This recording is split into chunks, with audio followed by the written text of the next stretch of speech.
Hello, my name is Justin Adams, and welcome to Jay's Day. Guys, Batman v Superman Dawn of Justice is among us. It is coming out. The reviews...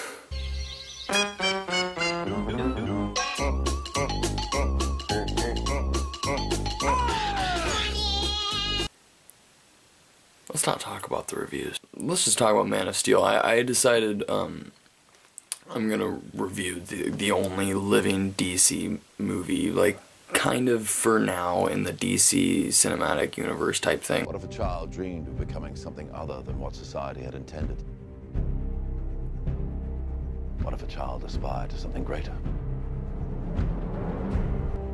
My son was in the bus. He saw what Clark did. You're the answer, son. You're the answer to are we alone in the universe? Can I just keep pretending I'm your son? You are my son. And I have to believe that you were sent here for a reason. And even if it takes the rest of your life, you owe it to yourself to find out what that reason is. Starring Henry Cavill as Clark Kent and the Man of Steel, Amy Adams as Lois Lane, Kevin Costner as basically, I don't remember his name, so I'm just calling him Uncle Ben because he's like Uncle Ben from Spider-Man. Who else? Christopher Maloney is some guy. Michael Shannon as General Zod, and Kevin Costner as Super Daddy. So I saw this movie before, you know, and I liked it. I knew that it got, you know, it doesn't have bad reviews, but it's definitely mixed for a superhero movie.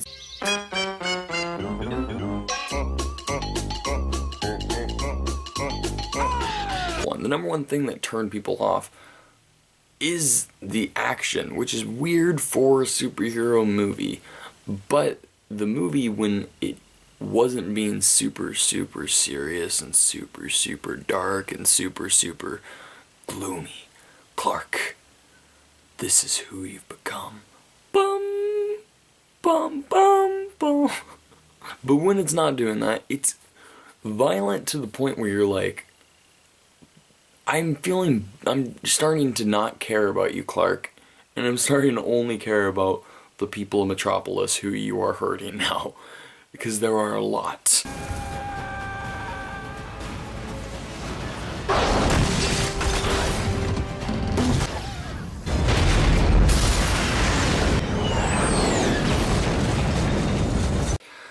A lot. Now, this isn't the first time you've probably heard this. I'm probably sound like a broken record.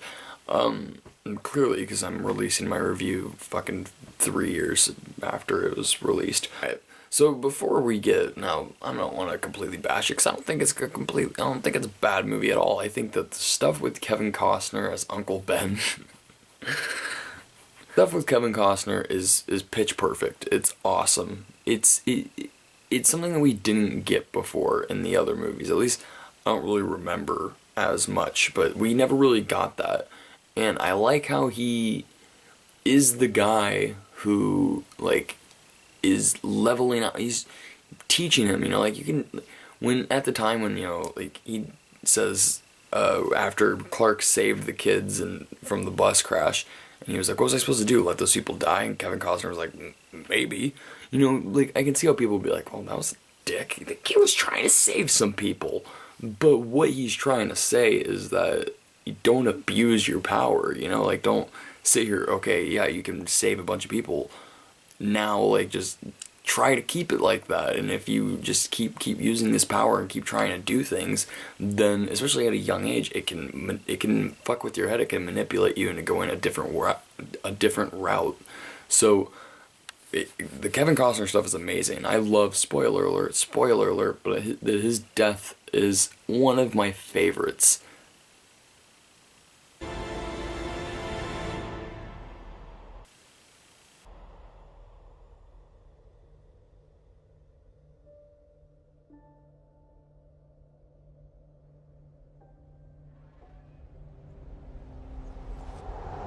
Just like, that would kill me. But the only thing that killed it is Henry Cavill's scream at the end.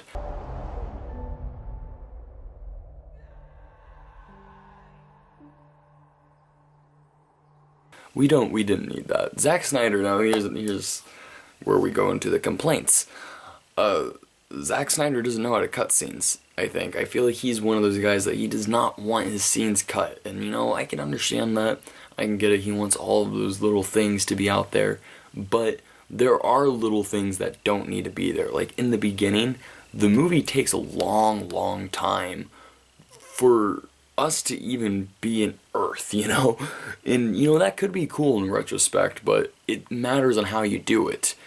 And how they did it, I was kind of bored, you know? And it's not good to be bored like the first 5 minutes of the movie, and while there are explosions and shit going on. But the reason why I was kind of bored is because he tries to put too much explaining into it, you know? Like, it's a bit too much. Like, I feel like this is stuff, like, we could have learned, like, with Clark, even though we already kind of known about it, but we could have learned some more with him. But no, it's like we know, and now he's like kind of not knowing, and then we know again because they explain to us again. It's like, alright, we're just going through this groove, huh? Another thing is the CGI too. The CGI, like, I'm not a CGI guy, so what I'm saying is pretty irrelevant, but I just didn't like the CGI in it. Like, some of the stuff was very distracting, and I was like, okay, this is ending up looking like a cartoon. It's like the beginning of Age of Ultron. The first 5 minutes is the worst, man. It is so bad. It's like watching a terrible video game go down. I didn't like it at all. I just don't like that type of CGI where it's literally the person is not there. It's like, why even cast people if you're just gonna animate the entire movie, basically? Let's go back to the positives. We're doing this weird thing. Henry Cavill's amazing. He is a good like this millennial kind of Superman, as Christopher Reeve is a timeless Superman. I feel like this is he's for us, you know. He looks good, he acts good, and not only that, like, he balances both Clark and Superman well, even though going back to the negative, where the movie drops is when Superman is finally like, I am Superman. He, like, after Zod is telling the world, you are not alone, we want our person back, if that happens, everything will be cool. And then Superman's like, what's up, homie? And let me talk to Lois Lane. That's where the movie starts going down, because then this is what the problem is. At that moment, when Superman becomes Superman, it's like an hour and 15 minutes into the movie. So now you're expecting at that point, okay, this is where shit's gonna go down, here's our finale. Nope. It's just the beginning, dude. Then we get to like this other finale ending. You're like, okay, now here we go. Nope. There's more and more and more. Like, I feel like I don't like it when they bring back villains into other movies, but I really did feel like Zod could have been in a sequel. You know, they could have split this movie in half, but instead they just jammed it all together, and it's kind of like a bunch of incoherent scenes, you know. It's very incoherent. The product placements are ridiculous. They're fucking horrible. There's one for fucking IHOP, there's one for fucking Sears, and there's one for fucking 7-Eleven, and they're all so, like, it's not even clever.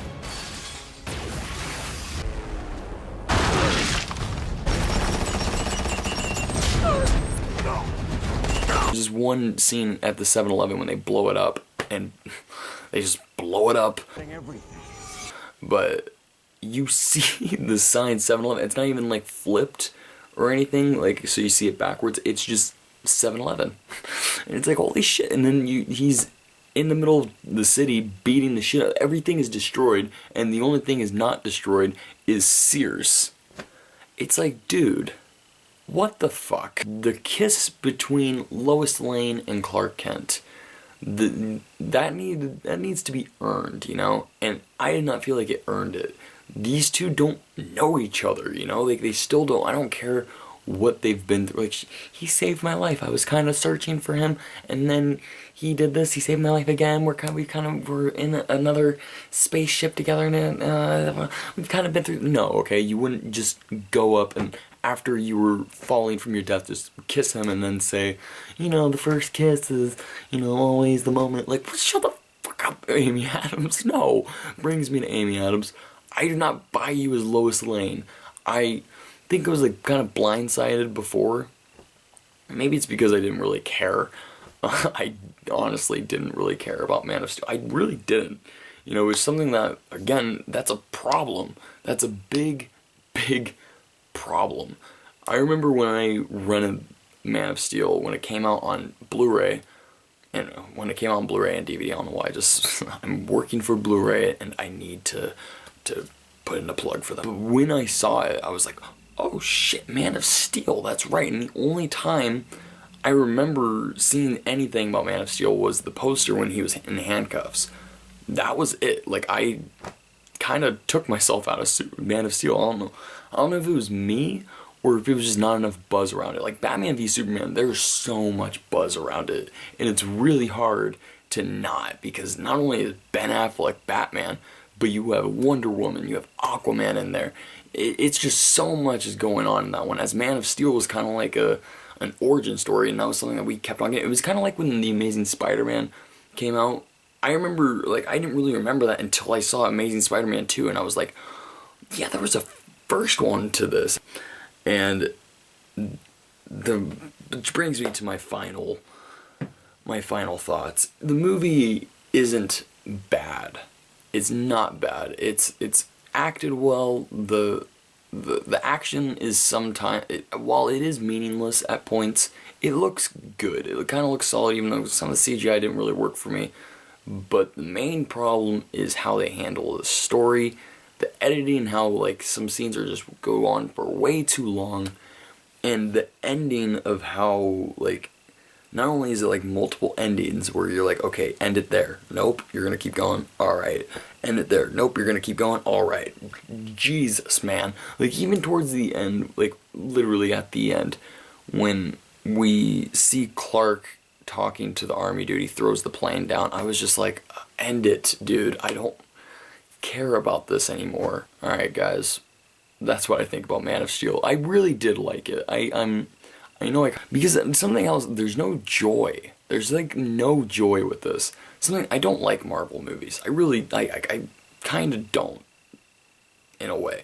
I like Ant-Man, I like Iron Man, and I do like the first Avengers. But something I don't like about all of those movies is how, like, it's like, whatever, we can crack a joke, whatever. But when I watch shit like Man of Steel, it's like, okay, can you crack a joke? Can you smile at least a little bit? Like, when he's flying, he smiled a little bit, and I was like, sweet, we're gonna have some fun. But then, no, he falls, and I'm like, oh, okay, we're gonna have, like, a little side crack. No, he does a...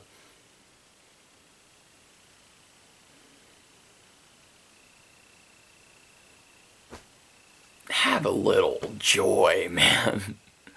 I know you watched your adoptive father die right in front of you. But that's no reason for you to just sit there and... all damn day? That's just depressing. And then you blow up people. Alright guys, that's what I think about Man of Steel. What do you guys think about it? Just to let you guys know, I am doing a whole collection of Superman and Batman reviews. I don't know when I'm going to release them. I don't even know when I'm going to watch them, but it is going to happen. You wait and see. And be sure to stay tuned for my Daredevil Season 2 reviews. I'm trying to watch that. I'm trying to tackle both of them at the same time. Alright guys, if you want to follow me on Twitter, you can at I'mJust_420. Like, subscribe, blah, blah, blah. Yes! How do you find someone who has spent a lifetime covering his tracks? For some, he was a guardian angel. For others, a ghost who never quite fit in. You will give the people of Earth an ideal to strive towards. They will race behind you. They will stumble. They will fall. But in time, they will join you in the sun. In time, you will help them accomplish wonders.